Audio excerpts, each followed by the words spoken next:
geçenlerini. Unutma beni.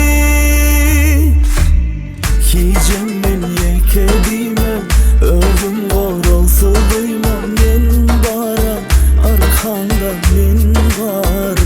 Yemişem her yerde seni görler. Gündüzler hem geceler sen var. Anımda sen var. Yemişem.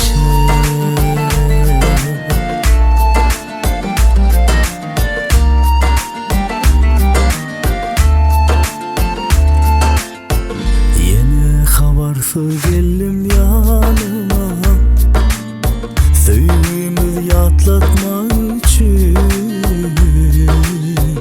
Gözüm yumsun sen düşen yadıma, ayıp beni unuttuğum için. Koy verme, tut ellerini, söyleyen seni.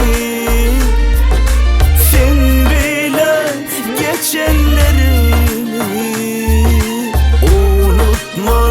unutma beni.